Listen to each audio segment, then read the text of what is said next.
Hello friends, माझ्या रेसिपीमध्ये तुमचं खूप खूप स्वागत आहे। आज मी शेपूची भाजी दाखवणार आहे। प्रत्येकाची भाजी बनवण्याची पद्धत वेगळी असू शकते। शेपूची जोडी मी निवडून घेतली आहे। असे शेंडे शेंडे तोडून घ्यावे। डेट कवळी असली तर मी डेटाचा भागही घेते। स्वच्छ पाण्याने मी धुवून घेतले आहे। व्हिडिओ स्किप झालाय।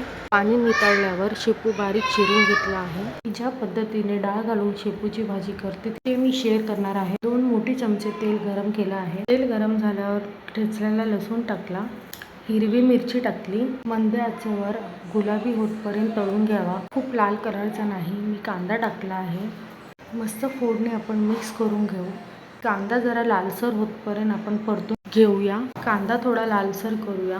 फोडणी चांगली झाली की भाजीही चांगली लागते। चिरलेला शेपू ह्यामध्ये घातला आहे। शेपू चांगला परतून घ्यावे। खूप छानपैकी आपण ती मिक्स करून घेऊया। शेपूच्या भाजीला पाणी खूप कमी सुटतं। मी वाफेवरच शिजवते शेपूची भाजी। तुम्हीही करून बघा, तुम्हालाही आवडेल अशी शेपूची भाजी करायला। भिजवलेली मी डाळ टाकली आहे। अर्धा तास मी मूग डाळ भिजत घातलेली ती आपण आता मिक्स करून घेऊया। चवीनुसार मीठ टाका। ही छानपैकी आपण मिक्स करून घेऊया। बघा किती सुंदर दिसते। लसूण, कांदा, मिरची टाकून खूप सुंदर लागते भाजी।